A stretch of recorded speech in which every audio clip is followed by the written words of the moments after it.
Well, the Ramblers are here. The #1 seed, head coach Porter Mosier. Student body is represented by Dante Ingram and Clayton Custer. We're going to ask the head coach to give a statement on the game. Then we'll go to questions for just the two student athletes for the Ramblers. Porter, please. One, you got to give so much credit, actually, to both teams, how hard they played, and to Bradley. We 100% knew they wouldn't quit coming in at halftime. They got a little momentum there at the half, making those free throws, and they didn't. We watched them last night. They got tremendous heart. Brian has these kids believing and playing hard. But so with that said, I would say I love our guys' mentality. They just refuse to quit. They refuse to quit. You look how many grind out games we've had, especially the last several weeks, and we just find ways to win. It's different guys, different nights. That's what's special about this group. In a time when they had cut it and they had it to 2 and we were missing some shots, I think they had 5 chances to stop it, and we had 5 straight stops, and then Marcus got a little separation with that 3. And that's one of the things if you're going to win a championship, you've got to defend even when your shot's not going. And we were on a little drought, but we got, I think, 5 straight stops to not let them tie it, and then Marcus hit the big 3 to get 5 and got the separation. First question for the student athletes will come from Dave Reynolds right here. Dante, you guys opened up a cushion there in the first half. You hit some early threes. I know you hit a couple of them.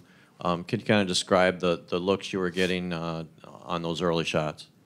Honestly, everybody wants to come out aggressive and be assertive, take shots when they're there. And, for me, if I see an inch of space and I'm confident taking a shot, then I'm going to take it. And that's what I try to come out and do early.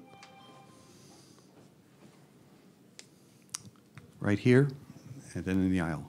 Your coach mentioned, Dante, the mentality you guys had, and it seemed like each time they'd get a little closer, pull within a few points, you guys would hit a big 3 or get some kind of shot or momentum and going again. Just what is it about the team, or what was your mindset to be able to do that? I feel like this team all year has done a great job of not getting rattled. There's going to be games where, this person or that person might not be making shots and the other team might go on the run, but we know we have to just stay the course, stay with each other, get stops, and the rest take care of itself. Dante, just to follow up on what Dave said, Bradley had that 7-2 lead and you hit a couple early threes. Then did you find they tweaked their defense to kind of slow you down from getting those looks on the outside? It was there some of the time, but I feel like I still got some open looks that I just didn't make in the second half. Simply, I got some open looks that went in and out, and, that was that. But obviously, they were making it a point to, stay up on me and not have much help. But, it is what it is. If I have an off day, Clay or Marcus or any other of those guys that pick me up. So that's how this team operates. For both players, you're now 40 minutes away from an NCAA tournament berth, and that's something that's new for you guys and new for this program, at least for a number of years. What's that feeling like right now? Clayton, you're first, please. Obviously that's an exciting idea, but hopefully our team we've done a good job of staying focused and staying with the process and staying one game at a time. So we're going to enjoy this one for an hour here probably, and then get right back on scouting the next game and just getting ready to do whatever we got to do to win. Dante, same question. Obviously, it's a great feeling, but, this team for a while has had a motto, no finish line. So, we just want to stay focused and, stay the course and, do whatever we can do. Today is watching film, getting on all the small things that it's going to take to get a win tomorrow. Clayton, they beat you in Peoria. What adjustments did you guys make today based off that game? We turned the ball over a lot in Peoria. That was one of the biggest things. We turned it over 20 times in Peoria. Yeah. And then we made some defensive mistakes that we usually don't make as well when we were there. And we kind of just preached like don't beat ourselves and stop don't turn it over and don't make defensive mistakes. And we kind of cleaned some of that up. It was obviously a grinded out game today, so every stop was huge. Standing up over on the left, gentlemen. I know winning's a lot more fun than losing, but you guys look like you have fun all game long. Is that really right? Do you guys enjoy the journey together? Dante, you're first, and Clayton. Oh yeah, I think this team obviously there's been a great vibe all year. You know, we love being around each other. We love playing with each other, and you know, you got to have fun with it. You know, obviously we all have a laser-like focus, but at the end of the day, we know that if we're out there, you know, playing with intensity, playing hard, doing what we need to do, then you know, it's fun winning, and that's what we've done all year. Yeah. Oh, yeah, go ahead. I'm sorry. No. He answered it. Yeah. Clayton, now a different question for you. The last two games, what were those like for you? Because obviously the numbers don't look very good. Yeah. I appreciate that. I mean, that like Dante said, I mean, it can be any guy, any night for our team, and I struggled yesterday. I thought I came back and played a little bit better today, but the thing is that our team picks each other up so well, and I mean, that's what we are. We're a team, and everybody picks each other up, and we move the ball, we share the ball, and we're so balanced, and I think that's what makes us a good team. All the way in the back. Guys, so first half you had, I think, 10 assists, 2 turnovers. It's just very well played, and it makes me want to know, you've been around the program, especially you, Dante, for the full amount of time. How has your coach improved? I'm sure you guys have improved as players, but what have you seen in your coach that has impressed you as, you know, ways in which maybe he's hitting a prime? Dante? Well, obviously, Coach puts a big emphasis on taking care of the ball. We didn't really used to do this my last few years, but I think this year, obviously, we had a motto of doing things that we ever done before. And this year, we started doing a lot of game goals, like, you know, over 15 assists and less than 10 turnovers. Because we know that if we do that, there's like a high percentage on the stock guys that do those statistics for us that we come out with a win. So just taking care of the ball and, you know, obviously we're going to turn the ball over. That's part of the game, but we just want to limit those numbers and get as many possessions as we can. Yeah. Yeah. You have a question here? Okay. And 2 over here. Go ahead. Where'd the no finish line motto come from, and when did you guys start saying that? I think it was a month or 2 ago. Coach came up with it. Just this team, we know we've done a great job of, you know, putting wins in the bank and even, you know, putting the losses in the bank. But I think that we've just had a laser-like focus that's helped us realize that, you know, we don't have a finish line. We don't have a limit that we can get to. You know, we think we can go as far as this team will take us, coaching staff will take us. So, you know, we just want to keep winning and just keep going. We don't feel like, oh, you know, tomorrow's going to be the last game for us or the game after that. We feel like if, you know, we do what we need to do, we can play and beat anybody. Dante, you're from Chicago. When you look at where this program is now, 1 game away from the NCAA tournament, think back to when you were a youngster, even younger than now. Was Loyola basketball a factor? Was it something anyone ever thought about in Chicago then? I mean, obviously, you know, when you're a small kid, you see all those teams like Duke and North Carolina on TV. But, you know, as you get older, you start seeing programs. For me, I seen Loyola, and I seen myself fitting in the system, seeing coach's philosophy, and I loved it, the spacing and everything. And I think that, you know, we've done a great job of, you know, just getting better every year and, you know, just improving the culture and, you know, getting things better. So I think for kids now, they're starting to take notice on that, especially Chicago area kids. They're starting to take notice, and I think that, you know, more city kids start coming in. This last year, our freshman group, we got Lucas Williamson, Crowick, and Christian. So, you know, more Chicago kids are starting to come in. I think that guys will take notice of it. Yeah. Anything else for the student athletes of Loyola? Okay, gentlemen, thank you very much. You're dismissed. We will see you tomorrow on Sunday. We're going to stay here with Coach Porter Mosier a while longer. First question is right here. Dave? Porter, you built a pretty good cushion by halftime. What message did you give your kids to kind of keep them settled and not looking too far ahead? Just from the night before. Bradley came out smoking in the second half. We knew they wouldn't quit, that it's 20 more minutes, that the offensive glass, we had a game goal. We know they had 14 last night. We wanted to keep them 6 or under, and we kept them at 6. Those guys were talking about it in the locker room. The unfortunate part about it, 6, I think 4 of the 6 came off of free throws, probably. But we held them to 6 offensive rebounds when they had 14 the night before. So the message was that, I mean, they're not going to quit. They're going to come. We've got to string it together and grind it out for another 20 minutes.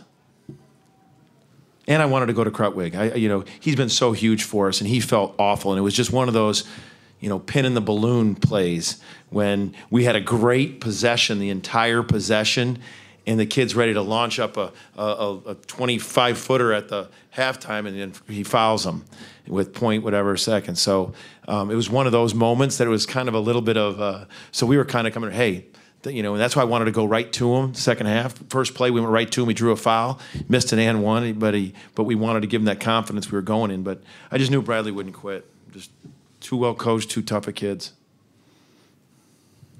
Coach, I just want to ask you about the no finish line motto that the players talked about. What made you want to implement that, how it came about, and what effect do you think it's had? I think it was about a month ago or so when we were starting to take first place in the league. Because the crazy thing about it is we started out this league 1-2, and then when we finally got the lead, all the questions I was getting from radios, media, and TV was about, like, what's it feel like now? Everyone's chasing you. And I just was like, we're chasing. So the other thing we've been talking about, we're chasing. We're the one that's chasing. There's no finish line. I mean, and then when we won the championship and got a share of it at Evansville, we were like, no finish line. And we just kept on mounting that there was no end of how much we can improve and where we want to go. And it was just, and it happens. We've been down for so many years, and all of a sudden we're in a spot where we're in first place. And I just wanted to mentally get the guys to the point where, like, hey, this isn't what our finish line is, to be in first place with 8 games left. Or the first place, or I guess you know what it was? It was right at the turn after 9 games.